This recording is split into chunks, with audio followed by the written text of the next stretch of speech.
cost of eggs putting some Central Texas restaurants in trouble. What they're doing to deal with the sticker shock. You thought it was warm today? Wait till tomorrow afternoon. Some places could be near 90. But we've got a weather whiplash to show you for Sunday. We'll show you the big changes ahead in First Warning Weather. And legal drama in Washington as a new lawsuit threatens the president's plan to shutter a federal agency. Thanks so much for joining us tonight. I'm Jennifer Sanders. Daniel has a night off. Local restaurant owners are feeling the impact of the spike in egg prices, and that's trickling down to consumers. KXAN Sarah Alshea shows us now how one local food truck is scrambling to find relief. It's the main ingredient in their dishes. Our weekends are pretty busy here. We go through almost like 300 to 400 eggs. Without egg, we won't be able to run this business. It's in their name. Egg Larry means it's a cart full of eggs. And it's also driving up costs for this Indian food truck, Egg Larry, in Austin. It is a lot more than what we used to pay for. But also we have to go multiple times because sometimes we are not able to get it, and now I have to make 2 or 3 runs just to get those eggs, NBC News reported a dozen eggs now costs $5 on average as the bird flu outbreak continues to limit supplies. This shortage impacts both local food trucks and national restaurant chains. Waffle House added a 50-cent surcharge for each egg it uses in an order. Grocery store shoppers also cracking under the rising prices and adjusting how often they eat out. The dinner check or lunch check may be less. The other is that where someone may have gone out 3 times a week, they're now choosing to maybe go out 2 times a week. Experts blame a bird flu outbreak for scrambling the egg market and taking out more than 145 million chickens in the last 3 years. Farmers must now try to rebuild their flocks to see improvements. We got to get more eggs so that those will hatch into pullets, young female chickens, that then in about 6 months, they're going to start laying eggs and then get to their full maturity and start producing. With no end in sight, Egg Larry owners Sam Khatri and May Bhakta posted this notice. A temporary dollar increase will be applied to each egg dish at the register. Ultimately hoping customers understand. 3 months we kind of bear the cost of it, but just last week we had to no, now we have to raise our price. Sarah Alsheh, KXAN News. New tonight, the Lake Travis ISD School Board has accepted the resignation of Superintendent Paul Norton. Norton was placed on administrative leave in December as the district investigated allegations of misconduct. Now, the district says the investigation is now complete and the complaint did not relate to students or district finances, but they did not provide any further details. Mr. Norton will retire effectively and also effective immediately and be paid through the end of the school year. The board will now appoint an interim and search for a permanent superintendent. Police say the suspect in a homicide that occurred in San Marcos has been arrested near Houston. San Marcos police say the suspect was arrested in Harris County around 8:30 this evening. Officers began their investigation around 4:30 today in the 800 block of River Road in San Marcos. Police haven't released any more details, but of course we'll keep you updated as we learn more. Austin police have identified a man they arrested and charged in connection to a homicide last month. Police say 32-year-old Tomas Gonzalez is charged with murder over the death of Jonathan Salas, who was found dead in a known homeless camp close to the beginning of the year. APD got a 911 call for a fire at Nelms Drive near I-35 in William Cannon, where they found Salas with stab wounds and then set on fire in what they call an attempt to destroy evidence. Officials say Gonzalez was previously charged with murder in 2022 for homicide, but that case was dismissed. As President Donald Trump rapidly moves to reduce the federal workforce, he is getting some pushback. The new administration facing a lawsuit on the bid to shutter a federal agency. NBC's Ken Delanian is in with details. President Trump greeting the Prime Minister of Japan, his second foreign leader visit in 1 week. This as his shock and awe campaign to shrink the federal government comes under a barrage of legal fire. Elon is doing a great job. He's finding tremendous fraud and corruption and waste. Today, a federal judge sided with the federal employees union and issued a temporary restraining order to stop the Trump administration's efforts to shut down the U.S. Agency for International Development. This means workers will not go on administrative leave tonight at midnight. The Trump administration can appeal this decision. Secretary of State Rubio, now overseeing the foreign aid agency, says the administration is trying to put an end to wasteful spending. We're not trying to be disruptive to people's personal lives. We're not being punitive here. But this is the only way we've been able to get cooperation. We spend less than half of 1% on foreign aid. FBI agents who investigated the January 6th riot won a legal round. The government agreed not to publicly name the men and women involved in thousands of cases. The Justice Department had said it had no plans to release the names to the public. The acting FBI director says agents who investigated January 6th won't be fired for following orders. But at a news conference this afternoon, President Trump said some of those investigators must go. But I'll fire some of them because some of them were corrupt. I have no doubt about that. President Trump facing pushback as the reality of his second term sets in. The Office of Personnel Management is asking agency heads for information about low-performing employees, and the office says it's creating new performance metrics to evaluate federal employees in ways that align with President Trump's priorities. In Washington, Ken Delanian, NBC News.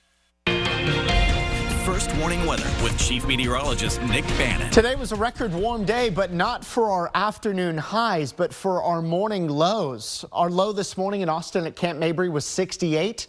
The warmest low temperature for this date in Austin history was 67, set back in 1911. So that's a record that goes back more than a century. And unless we drop below 68 before midnight tonight, we will have set that new record. We're at 71 and still very warm in Austin, low 70s in our eastern counties, mid to upper 60s in the hill country. And we're starting to see those low clouds spreading in from the southeast already, and those will overtake our sky through the overnight hours, getting down to 67, a very warm beginning to your Saturday morning. Coming up in first warning weather, we'll track near record high temperatures for tomorrow afternoon ahead of a much colder Sunday. In fact, if you haven't watched the forecast much of the last few days, you'll want to check in on the temperature changes we've made to Sunday before things turn damp and cooler for next week. All right, Nick, thank you so much. Hamas announced the names of 3 Israeli hostages to be released on Saturday in exchange for 183 Palestinian prisoners and detainees after a delay that underlined the obstacles hanging over a deal meant to end the war in Gaza. NBC's Matt Bradley reports now from London. So Hamas has just released the names of those 3 men who they intend to release on Saturday. All of them are over the age of 30. Hamas has also said that they're expecting Israel to release some 183 Palestinian prisoners on Saturday as well. And that's part of that weeks-long exchange. Among the Israelis, those names are Eli Sharabi, he's 52, Ohad Ben Ami, who's 56, and Or Levy, who's 34. The first 2, Sharabi and Ben Ami, they were abducted from Kibbutz Be'eri outside of Gaza during those October 7th attacks. Most of their family members were killed in the attacks. And the third man, Levy, he was abducted from that huge music festival, the Nova Music Festival, and his wife was also killed in the same bomb shelter where they had been hiding. Now, these 3 names, they're going to add to 18 hostages who Hamas has already released since the ceasefire deal began on January 19th. Hamas is expected to release 33 hostages by the time the whole first stage of this ceasefire wraps up in about 3 weeks' time, though Hamas has said that 8 of those hostages have already died, so they're going to be turning over their remains. Israel, for its part, is expected to release about 1,900 Palestinian prisoners in total once the first stage of this is over. Now, even though it now looks like that exchange is going ahead, there still haven't been any real, concrete, visible efforts to move toward the second phase of this ceasefire deal. That would see Israeli troops fully withdraw from the Gaza Strip and a kind of permanent peace. But it's unclear whether Israeli Prime Minister Benjamin Netanyahu or Hamas are going to allow that to happen. Well, standoff today in Washington, D.C. when Democratic members of Congress were denied entry into the Department of Education. The congressional delegation tried to enter the building, but a person claiming to be in charge of security prevented the members of Congress from entering. The members of Congress said they sent a letter to the Assistant Secretary of Education alerting her they wanted a meeting. The delegation was told, quote, nobody has accepted a meeting. Now, this all comes after the White House is preparing an executive order, which would tell his education chief to wind down the department and urge Congress to pass a measure abolishing it. A Louisiana woman is in police custody accused of stealing from a Kansas City sports reporter who was found dead while covering the Super Bowl. Now, Kenner police say that they arrested Danette Colbert for using a credit card belonging to Adan Manzano at several stores in the New Orleans area. Manzano was on assignment in New Orleans when he died on Wednesday. Detectives searching Manzano's hotel room found that his room key, credit card, and cell phone were all missing. Hotel security video appears to show Colbert and Manzano entering the hotel together. That was around 5 a.m. and then shows her leaving the room alone later that morning. As soon as the coroner finishes with his findings, and they will classify it as either homicide or whatever death the evidence leads them to, and then these charges could be upgraded. And police say Colbert has a record for previous robbery schemes and device fraud.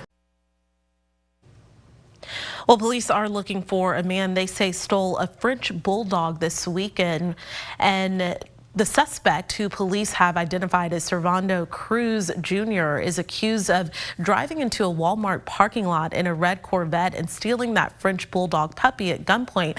At a home in Dale the next day, APD later found the puppy, one stolen firearm, and then a red Corvette Stingray, which was reported stolen out of Leander.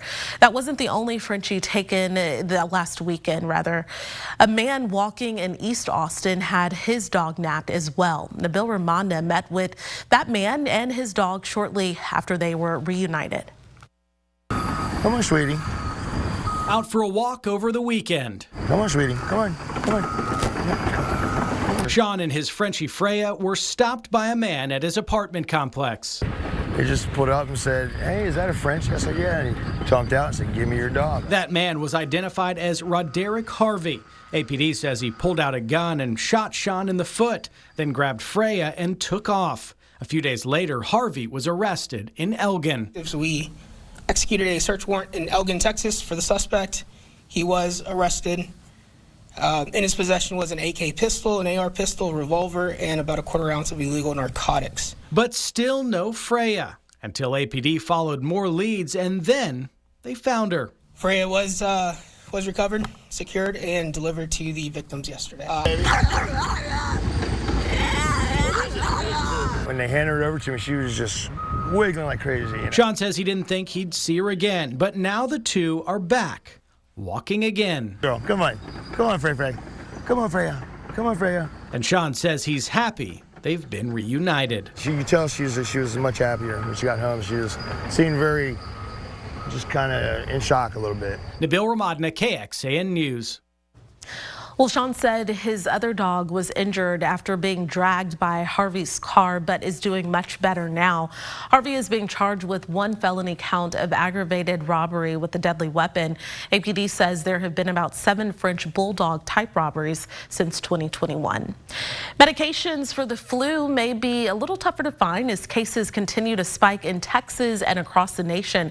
According to CDC data, this is the most intense flu season in 15 years. A researcher in North Texas says right now over a quarter of the people coming to the ER have flu-like symptoms, and that's a 28% increase, attributed in part to flu outbreaks at schools. And pharmacies are feeling it as well when it comes to supply of medications, including Tamiflu. Hit or miss if it's in stock or not. It comes in spurts. So as the school gets hit, the supply goes down low. As we get a little break, we can up the increase of the supply we have just in time for another school to get hit, and it goes right back out again. Well, Walgreens Flu Index ranks Texas as 5th on the list of the top 10 states with flu activity. First Warning Weather with Chief Meteorologist Nick Bannon. One more time, the low clouds are rushing back in tonight, and you can see them pretty well from the Circuit of the Americas there in southeast Austin. That shade of gray that actually picks up on some of the lights down on the ground, and you can see the clouds are already coming back in. And our computer models say that we're going to have another cloudy start. Hey, and we're on board with that. These clouds, though, tomorrow morning will not last nearly as long as they did today. The air not quite as humid, the cloud deck not quite as thick, so we expect they break apart by late morning. And then it's mostly sunny for most of us by midday, and then very sunny in the afternoon. And the combination of the earlier sunshine as well as compressional heating caused by a cold front dropping our way from the north will help to boost temperatures into the upper 80s for some of us, to near 90 even. And then a cold front comes through Sunday morning, brings abundant cloudiness, a few stray sprinkles, and a much chillier day. Right now, there's a warm front well to the north, allowing all this warm air to come in off the southeast and off the Gulf, keeping us muggy and warm. We're at 70 right now. Typical high temperatures this time of year, as we've been mentioning, in the mid-60s. But this is how your day looks tomorrow. Cloudy start, 67 at 7 by noon. A lot of sun, just a few clouds, and 77, and then full sunshine in the afternoon as we get up to 86 in Austin. But there will be places closer to 90, San Saba 89, 88 in Mason. A lot of places 85 or above here tomorrow should make it the warmest day of the year so far. Sunday, completely different story thanks to that morning cold front. I know you're seeing 68 and thinking, oh, that's not too bad. But we think these high temperatures will be what we experience just after midnight Sunday morning. And then the temperatures will likely keep falling through the day. So a technical high, we'll call it, of about 1 a.m., 68 Sunday morning in Austin. Some places may not get out of the 50s on Sunday. And southeast of Austin warmer because it'll take longer for the front to get to you. But those 70s will turn colder later in the day. So for the daytime hours on Sunday, it will be low 60s at 7, 59 at noon, and 57 at 4. So a chilly day and certainly a change from previous forecasts, which looked noticeably warmer. We get wetter as we head through next week with showers possible as early as late Monday, but rain and storms more likely on Tuesday and Wednesday. And then there's even some low rain chances Thursday into Friday, but those chances are on the order of about 10% or so. So we think a quarter inch to an inch of rain for most of us over the next 7 days, but most of this comes on Tuesday and Wednesday, with not a whole lot of actual rainfall there late Monday or even Thursday and Friday. Here's a look at our First Warning Weather 7-day forecast. So temperatures tumble, and then they get down to 68 and then keep falling through the day on Sunday. 64 Monday, 68 on Tuesday, then another front knocks the numbers down again. 61 Wednesday, 56 on Thursday with a morning start in the 30s. We're not done with the 30s yet, but then we're back up to 64 for the high on Friday. This is KXAN Sports, brought to you by Thomas J. Henry. Happy Friday, all, and good evening. 2 of the last 3 years, Texas softball has made it to the National Championship Series, but both times they lost to Oklahoma, their rival. This year, somehow Oklahoma's not #1 in the country in the preseason ranking. The Longhorns are, and they opened the season with a win over Longwood today in Lafayette, Louisiana. So Tegan Cavan and company trying to get a second win in an actually televised game against the host, Louisiana Ragin' Cajuns. And with Cavan on the mound, you don't need a ton of offense, but Reese Atwood doing what she does, hitting softballs into orbit, 2-run homer in the first inning, and the reigning National Player of the Year gets Texas out in front. Then Mia Scott, big things expected from her this campaign, knocks in 2. But look at her hustling, getting on into second on that Louisiana field with a 2-run double. Tegan Cavan went 4 scoreless innings. Celali Gutierrez comes in to shut the door in the 5th, and Texas with 2 run rule wins to start the season 2-0. Surprise, surprise. For Texas women's basketball, Rory Harmon, their star veteran guard, used to play in 40 minutes or around that a game, but freshman Brianna Preston has been helping her. She's a firecracker, folks. A night ago to end the 3rd quarter, scores a big bucket, and then watch the energy from number 1. She says, bring it on, and then just lets loose. The energy from this freshman is certainly contagious for this Longhorns group. A night ago, it was very physical for Rory Harmon and company from this Vanderbilt team, and because of that, she came out a bit in the 3rd quarter and played 24 minutes in this game, fewest of any conference game for the Longhorns. Just to give her a bit of a break, Preston came in, provided a major spark, and one her team can certainly feel. I thought they had a lot of juice with her. Like, she energized, our kids tonight. Booker, I heard Booker with her a couple times in the huddle. She was really encouraging her. That's what she brings to our team. She just brings so much juice that when we see that, we just, we're with her. Like Maddie said, the juice that Bree brings, I love playing with her. I love seeing her emotion on the court because it's contagious and you can see it go through the whole team, the whole bench, everyone. So it's really awesome. Texas men's basketball back in action tomorrow on the road against Vanderbilt. Tough game against Arkansas, but Caden Shedrick, a positive, came out with what I call, because I have the same thing, an old man back injury, and he's been dealing with this for a long time now. Looked like he might be out of the game in the first half, but came back to have some major plays and get Texas back in the game, and the sixth-year veteran talked about why he came back in and made some plays like that. I thought it was a winnable game, and I wasn't going to just sit out. I didn't like the idea of just sitting out the whole time. The drugs started kicking in pretty good, and I felt like I could at least try and help win the game. And worst case scenario, I'm just not able to go, and I just come right back out. But once I got going, I started feeling all right. Big game tomorrow. More sports over on KXAN.com.